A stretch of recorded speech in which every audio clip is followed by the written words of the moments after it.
of them. Disrespectful, huh? Yeah, so. No, don't be nervous. Don't be nervous. Right. So. Everybody, we all start and all have a good time with this. Yep. Yes, sir. So, welcome to 808s and Drake. My name is Tony Draper, DS News. We have two great co-hosts with us today. We have Cedric Maxwell, former Boston Celtic, Los Angeles Clippers, and Rockets, a two-time NBA champion. And we have Nicholas Gelso. Oh, man, I'm a Finals MVP, man. Yeah, don't forget the Finals MVP. Finals MVP 1981. That's real. It's all good. Ooh, and then you got me. I don't even know what I'm doing here. Yes, no, I'm just kidding. He's needed. He's definitely a big writer, Celtics writer. He's started his own company 15 years ago. He's able to get greats on the phone like this, Cedric Maxwell. So salute to you also. But salute to my friends like Max. He makes it all happen, man.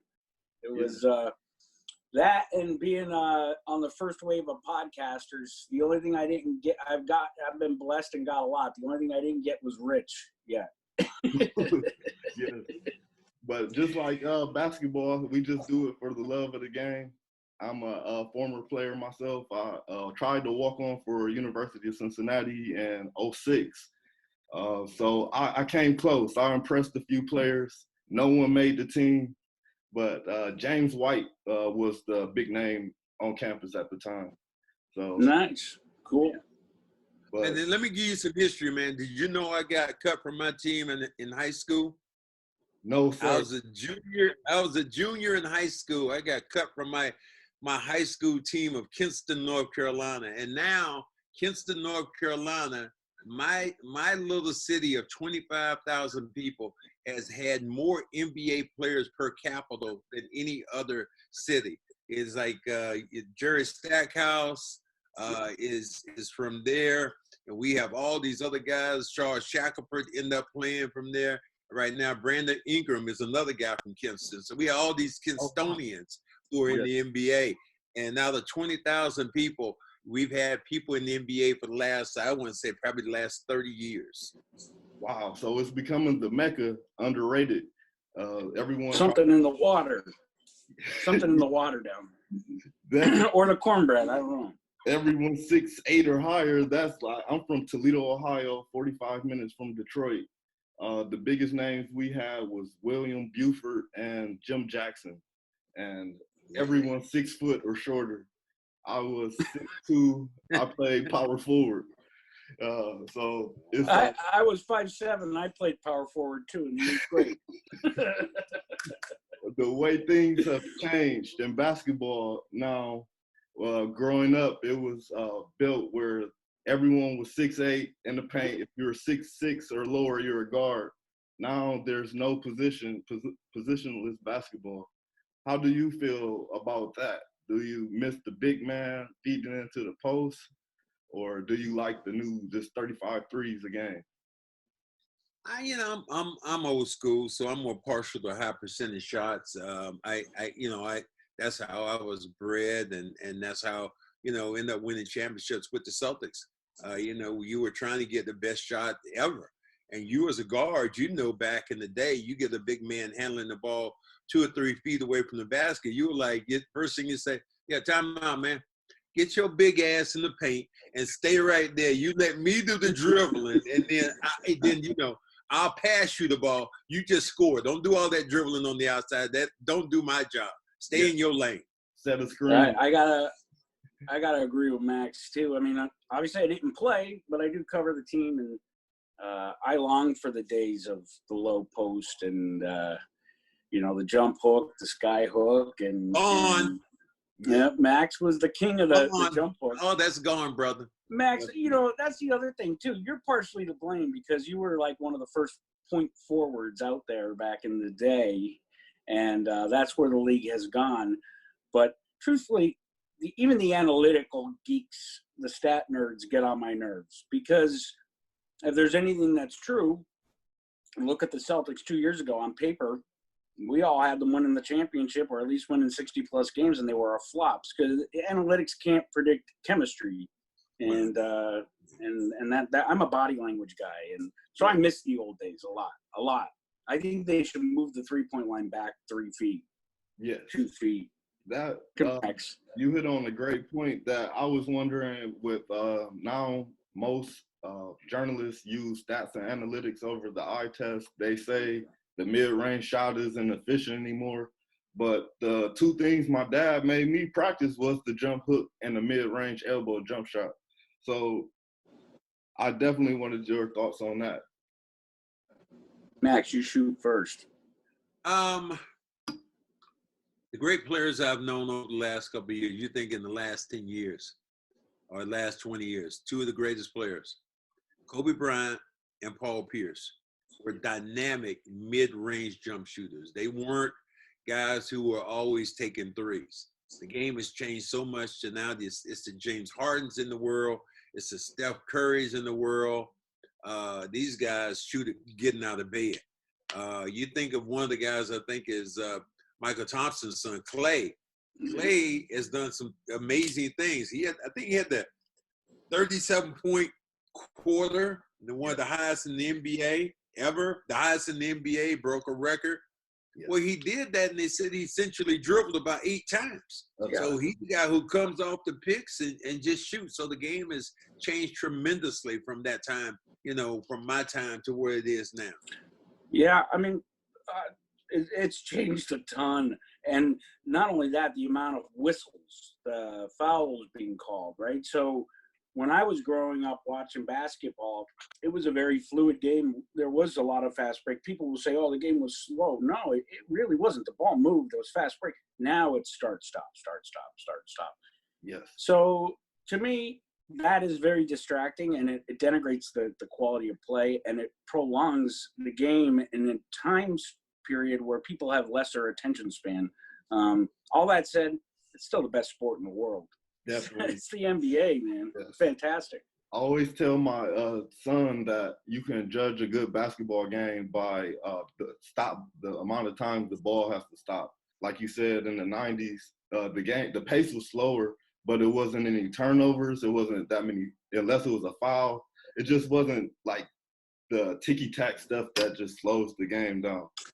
So the Malice at the Palace changed all that, didn't it? I mean, I think that's probably part of it. And I think Max would know better than me, but it seemed to me that if I think the commissioner, and that would be Stern, back to him, I think the one thing that he really wanted to do was lessen the physicality a bit. Yeah. Do you agree, Max? Yeah, I think he wanted to see the game a lot more fluid. He wanted to see the guys who are athletic be able to use those athletic tools. But I think during the time, you kind of manufactured things. Because during the 80s, you think about looking at Lakers and Celtics play, it was a track meet. It was a fast track. You would go one end, you go back the other end. Guys were flying up and down. Then they got the point where the Celtics and Lakers start, fouling so much in these games and start being physical that it changed the nature of the game. And to the point where they had to get technicals, they had to get flagrant fouls. I was just talking to my good buddy Rick Mahorn, who used to play with Detroit, and that's what we were laughing about, saying now guys are so soft. And the way you look at college basketball to me should never be more physical than NBA basketball. And I think college basketball is a lot more physical than the NBA basketball, considering the athletes that you have in the NBA are so much more superior. Yeah. Everybody loves to say, how would this one fare today? Back in the 80s, and I think athletically they are more gifted, obviously, but I don't know that they would ever get down the court for offense. They'd spend so much time complaining to the refs about no calls, right? Because the physicality is so much different. So yeah, I think that the commissioner definitely had and one more thing too. We were just talking about the jump hook and the sky hook. Nobody shoots it today, so keep teaching your kid that, or whoever you said you're teaching, because that's a high percentage shot. Don't do that. Don't do that, son. Why? Because it's like the dodo bird. People don't want to see a mid-range jump shot anymore. People want. You don't think it's cyclical? No, 15-footers. They frown at that. I don't mean how many times I've seen people say, well, instead of shooting the 18-footer, you could have stepped back and taking the 3-point shot. So I'm not sure the game has changed so much and so drastically that even some of the old school guys that I played with, I would love to see how they would have fit in the game. Like Kareem Abdul-Jabbar, one of the greatest of all time. He wasn't a three-point shooter. Elijah Wan wasn't a three-point shooter. A lot of these guys right now are specialists. And, you know, there's complaints saying, oh, well, Steph Curry, you know, he couldn't have played during the 80s. Well, dude, where he's shooting from, right? You don't even play. Even when you were playing back at, you know, you went out for the trip, you don't guard guys from half court. No, you get down from the defensive line, so thinking like, okay, he ain't going to shoot from here. But how many times have we seen guys get down defensively at the three-point line waiting for Steph Curry or for, you know, any of these guys in the league right now, and they're pulling up 5 feet away. Definitely. And around 2000, my day was Kobe was my favorite player. And he would shoot 9 threes a game sometime, and the analysts and everyone will go crazy. He's shooting too many threes. And now we have Curry doing it from 35 feet, 14, 15 times a game. The irony of that, not to interrupt you, but the irony of that is, one of the Celtics, Jason Tatum, got criticized all last season for working out with Kobe Bryant and then shooting long distance jumpers not behind the 3-point line. And yet back in the day, you're saying that's who we got. Kobe was getting criticized for. So it is indicative of how the game has changed even in that short span of time.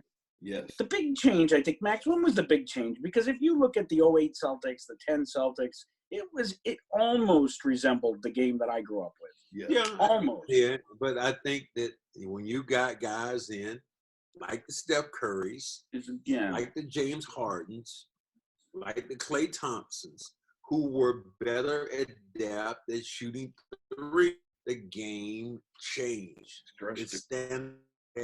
When I played during the 80s, it was a hoist to get up a three.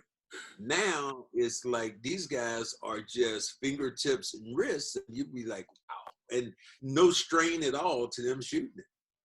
Yeah, even Jordan didn't shoot threes. Think about that. And Larry only shot 2 a game. I looked up. But he used to shoot 2 or 3. He would have adapted, I think. He would have adapted. Yeah. Like Max, would you have adapted to today? Larry would be one of the few guys that I would say you could throw him in the game now. And as great as Larry Bird was during that time, I think he'd be better now because people keep talking about all these other players in the league and Luka Doncic and what Luka Doncic would be. Larry Bird would be an upgrade if you're talking about Luka Doncic. As great as Luka is, it'd be like sitting in coach, and then all of a sudden they're calling your name and saying, hey, we got the first class seat for you. So that would be the difference in Larry Bird and Luka Doncic. No offense at all to Luka, great player. But and Rick Carlisle, who was his coach, played with Larry. So I don't think that Rick probably would probably protect Luka and say I was different. But if he really looked at Larry Bird, I think still would be a better player than Luka because he's a better rebounder. And as clutch as Luka is, I still believe Larry is more of a clutch shooter. Awesome. He played with them. So you don't believe a lot of people are biased and will say the 80s are better than this and the 90s, and you take any of these players that win. Are you? It sounds like you're being like you should and say case by basis. Like Bird could come and dominate, but others may have a problem. I think it's case by case. I don't think every team would be as good. I mean, they always say you can't compete with eras. You can't brace those together. I think that is true, but I still think that there are great players, and then there are great running teams. Mm-hmm. But now you have to the one weapon that these guys have now that the teams didn't have before was the ability to knock down threes. During my championship game in 1981, when you weren't even born, young man, there were only in the championship game, the last game versus the Houston Rockets, or matter of fact, not the Rockets. I'm gonna give it the 1984 Lakers Celtic game, the last game of that series in Boston. There were 7 3-pointers attempted for the entire game. You couldn't even imagine that now in playing basketball, because they're hoisting up 7 in the first 2 minutes. Yeah, and I think the other difference too is it's so written into the playbook today. You know, today's game I think is well more coached than Max's era, than the 80s. Don't you think, Max, it's more, the coach has more of a role in calling plays every time down the court, and the three is integrated? How many plays did you have that had the 3-point shot? How many plays did I have? Yeah, I mean, not for you, but the Celtics. Hey, look, you're talking about one guy who hit 1 3-pointer for his entire career. Only attempted like 8 or 9. So for me, I think you had that's the category you beat. That's a foreign area.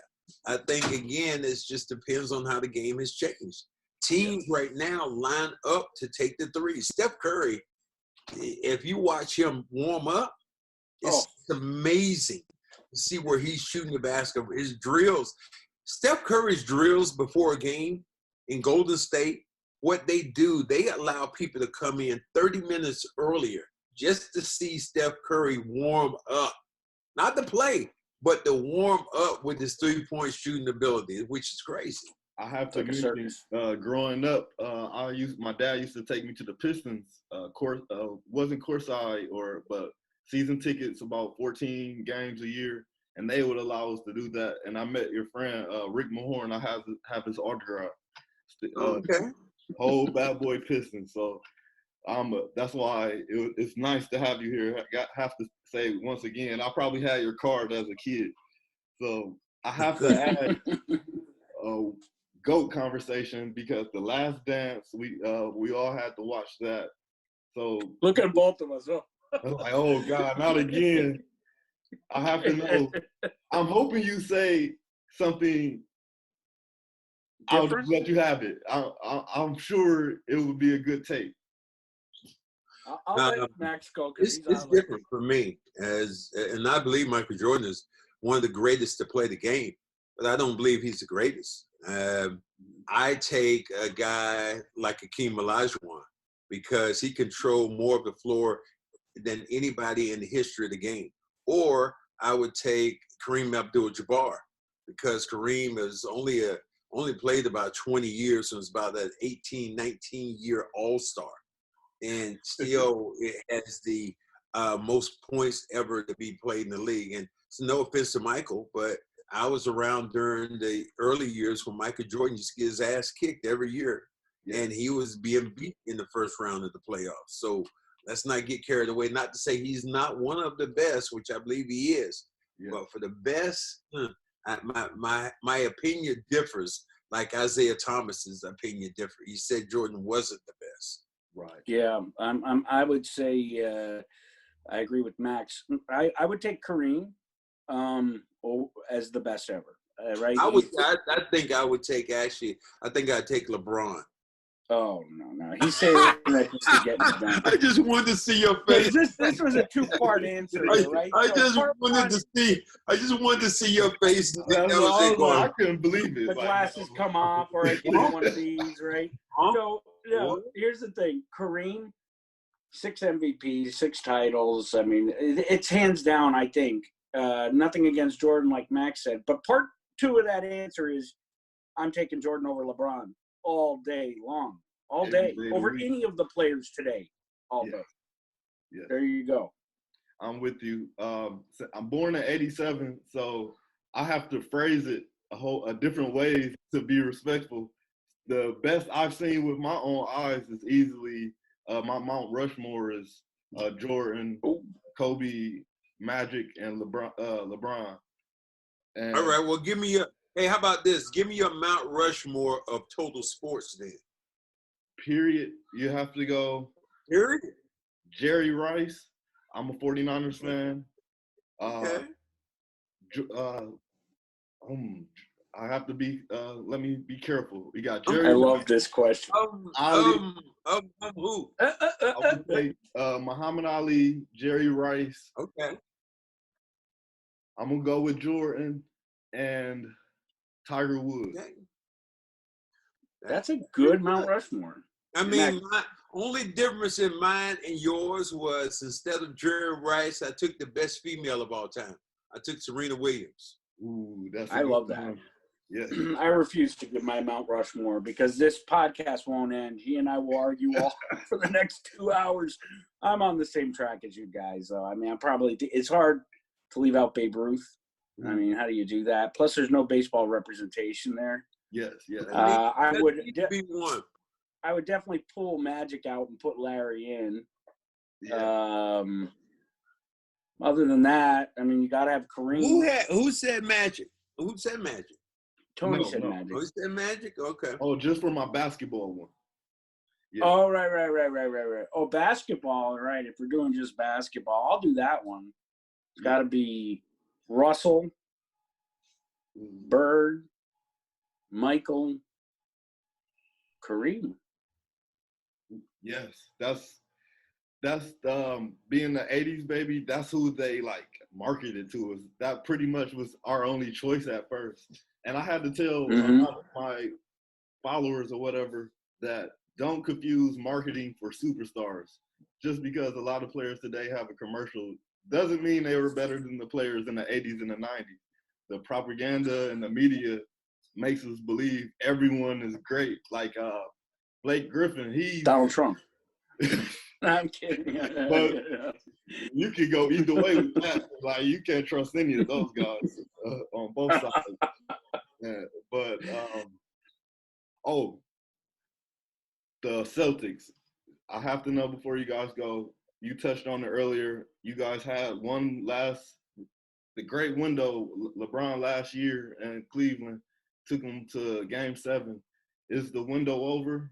Because now we have Giannis and the new rivalry. And I think you guys are better than the 76ers. But do you guys think the window is over? No, I think it's just opening. The window's open. I think when you look at, you ask LeBron right now about Jason Tatum, and you see what he says, or Brown, or you want to go with Gordon Hayward or Kemba. I mean, you still got some unbelievable players who are on this team that are only Marcus Smart, are only going to get better. So, and especially the game has changed now. It's no longer a power game. I mean, you look at what Houston's trying to do. I mean, dude, you're right in there, and these 6'5" and under, they're doing that all day in Houston. If you over 6'6" in Houston, you can't play with them no more. No. I mean, they traded away an all-star in Scott and Capella. They sent Clint Capella. They sent him away because he was too tall. They want all 3-point shooters. Every position they have, you have to be able to shoot the three. Definitely. Yeah, and I think this break actually helps the Sixers. Yes. Why? Because they were stuttering. They were struggling. I think that it gives them time to part. It doesn't make them – I still think that they still have – fundamentally still have flaws in what they do. Especially in chemistry, I think. Well, when you think about Simmons, how does Simmons line up, Ben Simmons line up in the playoffs? I think that's what you're looking at the Rondo scenario.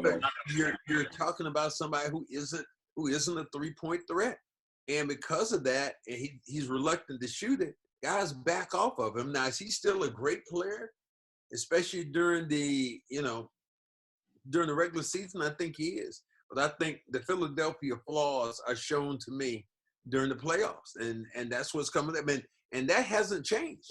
When you think about Embiid's a monster. He's a monster. I like Embiid. He's a beast, but I still believe that you're still looking at their guards and you're going, okay, where are you going at in the new NBA? Well, and where does Al fit into all that? Because he's wasted talent at the end of his career. Al doesn't fit into that. Al took the money there, and God bless him. He took the money, but he doesn't fit into what Al fits in. The 76ers did themselves a favor. They took Al Horford away from the Celtics. not to utilize him, but just to take him away as a weapon because he played Embiid as well as anybody over the That's last a couple of years. great point no one said. And I'd have to agree with that because he's not fit in chemistry-wise. He seems to play better when Embiid is off the court. Yet when he was with Boston, he was the Embiid stopper. I mean, so that is true, and teams do that, you know? They basically took a weapon out of Danny Ainge's pocket by overpaying him. Addition by subtraction, definitely. That was definitely a good one. I definitely do believe you guys are second behind Giannis. And Embiid, I think he's like Shaq. After the success, he's just a little too lazy. Seen a few videos of eating a hamburger before the game. Like, come on, man. It's like God-given talent sometimes bites you in the butt.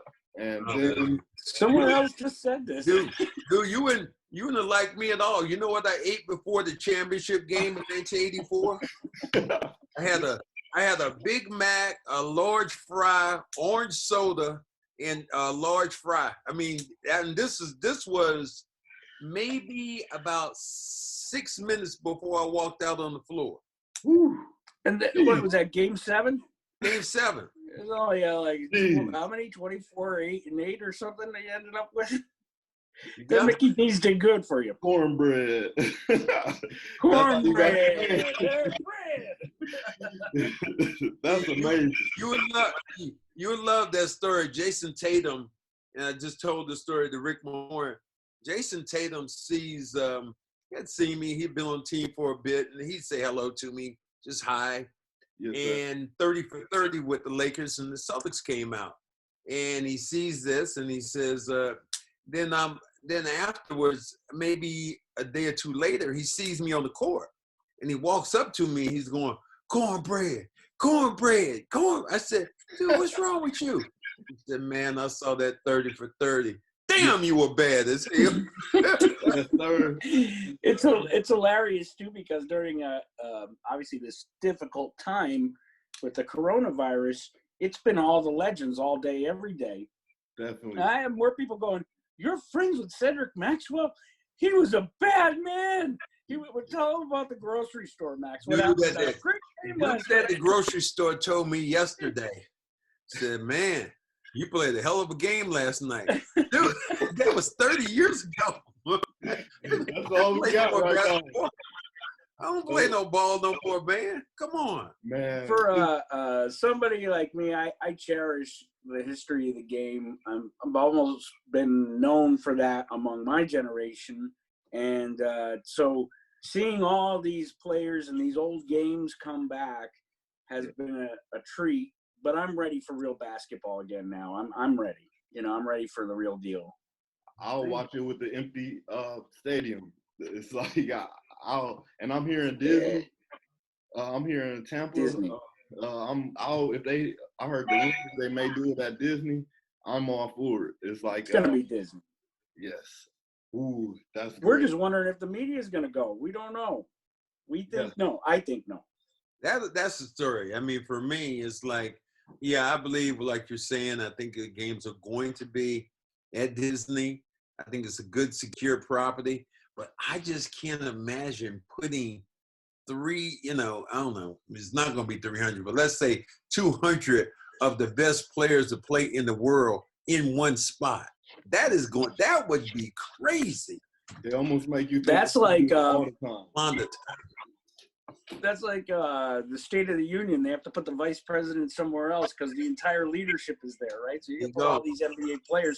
Only the NBA players have a different right. It'd be a little wild. Wow. Okay. Why? It would be a little wild. A little bit different. I want to thank you again. All right, gentlemen.